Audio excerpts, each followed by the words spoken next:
Kevin Costner might be known for playing tough, serious characters. But off camera, he's got a hilarious side that fans don't always get to see. Whether he's delivering the perfect deadpan joke, making the entire cast laugh during interviews, or catching everyone off guard with his quick wit, Kevin proves he's just as entertaining as himself. And trust me, one of the funniest moments in this video had everyone in the room completely losing it. So you'll definitely want to stick around until the end. In this moment, Kevin reveals the movie-making expenses in a unique way. We're going to talk about Europe a little bit. No Way Out, 71 cents. Perfect World, I got $1.35. Whoa! Revenge, $1.22. $6.46 for Robin Hood, 54 cents for Silverado, 43 cents for Testament. Tin Cup, I got 78 cents. Untouchables, 67 cents. The War, 34. Waterworld, 87. That's paying for itself. And Wyatt Earp, I got 67 cents, and my accountant had the nerve to say, this check was deposited into your management account, $15.38. You know what? Little by little, this stuff adds up. As we know, Kevin Costner is a great actor and producer, but we don't know about his cute dog named Bob. Can you tell me who this guy Oh, is? geez. Yeah, I got a buddy. Name's Bob. You named the dog Bob? Yeah. Yeah, Bob's a good name for a dog. Yeah, when I'm angry with him, it's Bob. Oh, yeah. It's Bobby when he's okay.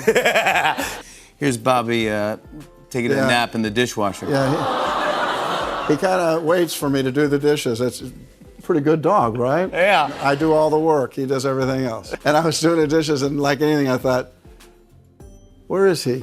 Yeah. He's too quiet. He's chewing on something. And I went to go, and I ran right into that thing. I saw that he was sleeping. That might be the cutest and I thing. did like everything that Americans do these days. Even if somebody passes out, I took his picture. In this next clip, Kevin reveals a moment when he and his stunt double go on a side quest in a film shooting. We're out in the country, and he goes, you want to go hunt for some mushrooms? And I said, what kind of mushrooms? And the guy goes, you know, the good kind. I said, okay, let's go. We're kind of looking out there, and he finds one, and then he finds another one, and I can't find one. And after he find a few of these things, I said, hey man, how does this work? And he says, well, you have a mushroom, and then they tell you where to find the others.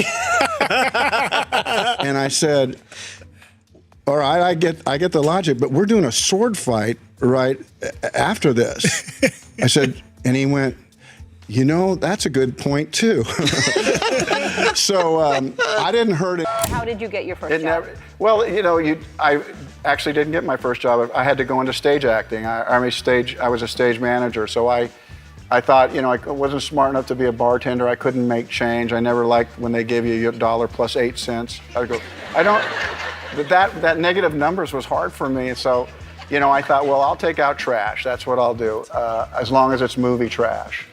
And so that's how I started. I was a stage manager. Really? Checked what was going to happen in my life that way. You're very sexy in person, by the way. I'm glad one of us said it. You're going to make Kevin Costner blush. But I know you have like 7 kids, and you know what I mean? I'm just saying. I have all the stuff, so Yeah, you have a lot of things safe going to say on. I know what I'm doing. Sharing the same room with Sean Connery is just a great experience. I was with him, and some girl was trying to get my attention, like looking over, and finally I'm kind of done with him, and I think, well, I'll stroll over and see what she really wants. So I did. I walked, and she was behind the ribbon, and I got really close to her. I said, yeah, and she goes, could you get me Sean's autograph? And I went like, I felt like I had a cigarette hanging out of my mouth like this. I said, yeah, of course I could do that. I'm really not acting, because I thought, you know, I would make sure that the limo driver wasn't really watching. So Correct. In the middle of the scene, I looked up at the camera, and just off the camera, and I said, what's your name? And I could hear the director in the camera go, who's he talking to? And then I said, Bill, why don't you put the thing up? And then I went back to kissing her and, you know, and unzipping and stuff. And the scene was all over, and he yelled, cut, and he said, what were you doing? And I said, I just thought that's what you would would've do. happened. And they later on, like 2 months later, went back and shot the limo guy. Oh, did they? Just responding to the thing that I had done, and it cut in perfect. It's like I'm not really aware of the danger at all of anything. It's like, when I cast Whitney, did you know she was African American? Yes, I saw that. This meetup is one of the wildest when Stephen Hawkins once comes to Kevin's house to ask about his relation. I actually had my three, my oldest was 12, and I said, I want you to meet this man. I didn't really know a lot about him, honestly. I'm a public school guy, so Stephen Hawking, let's go. So I wasn't sure. So he came, and I was obviously taken back at, where he was in that wheelchair, he wasn't able to move. I got him a drink, and most of it ended up on the floor, and I saw my children just a little bit shocked, and I said to them, look, if you want to go finish your homework, you can do that. And of course, they peeled off because I thought this isn't going to work for them. But yeah, he came over, Wow. What, did he ever explain why specifically he wanted? I was waiting for it, and finally he said, I'd like to know about Whitney Houston. And I said, well, okay, you're just like me. Let's get to it. And I said, you're not the only one, Steve. A lot of people want to know about Whitney. I said, what do you want to know? And that body of work that there's that. There's that. There's that. Just a wonderful body of work. Okay. No, seriously. Then we I guess that body of work. Then we start putting clothes on you, black or white, and I'm going to let you explain what the movie is about. Well, that's simple because I usually make 3-hour movies, so now I got about 6 seconds to tell it. This morning we're both in the car. We get their packs on, away they go. Chris is great about what they get to eat because if it was me, they'd have chocolate. They'd have what's simple, Put some ribs in there. Chris goes, no, that's not how we're going to do it. The moment when Kevin's daughter roasts him completely. I was watching Black or White. There's this moment where I'm coming out of a pool, and I was studying her because I didn't want her really in the room, but she came in, and then I look over to her, and she goes, Dad, you got a fat belly. and I looked at her, what? You got a big belly. And I thought, well, I tried to explain to her character development. Met all the guys that I knew, again, and hadn't seen them in a long time, and they were all about 5 inches shorter than me. Well, I'm just curious, does that give you an empathy with people that are smaller? No, I got them all in headlocks. Mock them. We were talking about this today around the office. There aren't many truly great baseball movies. You have made 2 of them. 3. Well, love of the game. I pitched a perfect game. Let's not forget that. Yeah, okay, I'm sorry. Well, livestock. I'm not pushing cat around, but I work it myself. I build the roads and do all the stuff just because it's what you do. That is not what I would do. I'd pick up the phone and get someone to build a road. You do it while I bathed in heavy cream and looked out a window. You do it if you're with me, because I'd knock on you and say, Conan, come on, we're up. We're going. Not now, Kevin. I'm sleeping. Come on, you. I was up late watching videos. I understand. We're not doing that. We're going to be over here at the desk. So we go, fine. So we go over to the desk. Now, going to rehearse again. Camera probably can't find me for fuck. So I go to the desk, and I start to do this scene again, and all of a sudden, something in me, the same voice that was in me that said, go be an actor, said, you know what? It's over here.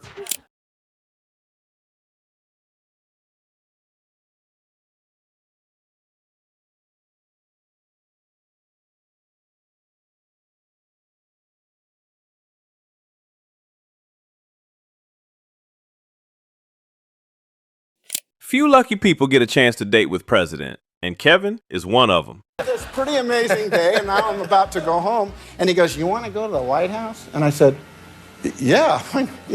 We get on the helicopter, we go across the Potomac, the Marines salute, we get off on the White House lawn. We go across it, he pretends to not hear what they're saying. So I'm thinking, okay, now the day's over. And he says, you want to play some horseshoes? I said, my pat answer, okay. And so we play 2 out of 3, and now he's going to have dinner, because Andre was his guest. I'm thinking my day's over, and he goes, you want to swim in the pool? And I said, By myself? And he goes, yeah, we got all the stuff, all those T-shirts that come from the universities. I just hit. So I'm like, I'm swimming in the pool.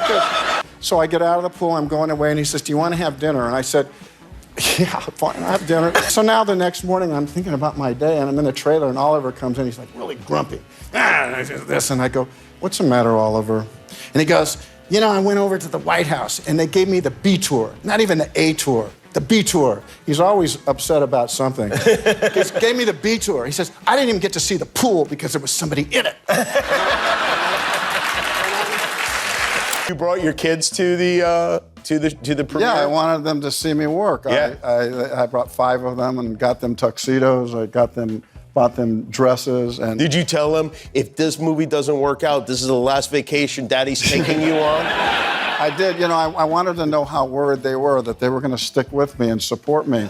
And the minute they got there, my 2 sons went fishing, got a boat, went fishing. My 3 daughters ended up on a boat and said they would see me around 3 or 4 o'clock, me working, and then made a call, and they were drinking drinks at this point. So they cruised in about 8 o'clock at night. I've been working. I said, we came to France to be as a family, and they go, it's working great, Dad. Yeah. What struck you this time? Why did you want to make it now? Well, I thought I might have a hard time getting over that fence, too, and chasing those criminals on feet. This could only end where, you know, you never had to say anything. You were so beautiful. Thin ridge line, careful not to fall or to make any noise that would bring him or my mother back into the room. The stakes were high. It wouldn't be too much to say that they were life and death. I was stalking my poor dog below me. He was unaware that he was the enemy and that I was about to pounce. He was a terrier, and his fierce growl, once it started, would bring my parents running. And we would roll back and forth like that bad Western, and I would continue to stab him.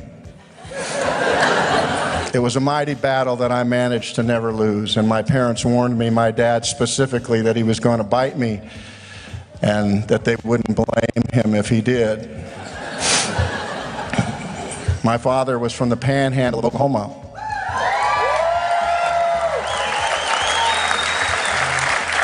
So he was comfortable saying that kind of stuff to me.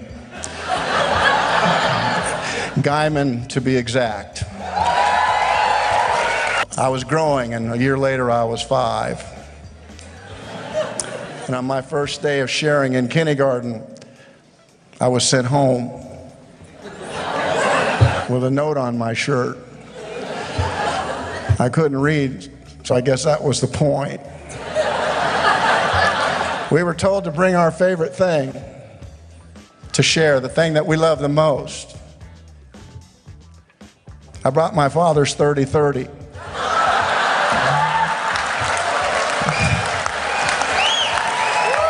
And those were some of Kevin Costner's funniest moments that prove he's much more than a legendary actor. His sharp sense of humor, effortless charm, and unexpected reactions are exactly why fans still love watching him. If you enjoyed this video, be sure to like, subscribe to the channel, and turn on notifications for more hilarious celebrity moments, iconic Hollywood clips, and unforgettable stories. Thanks for watching, and I'll see you in the next one.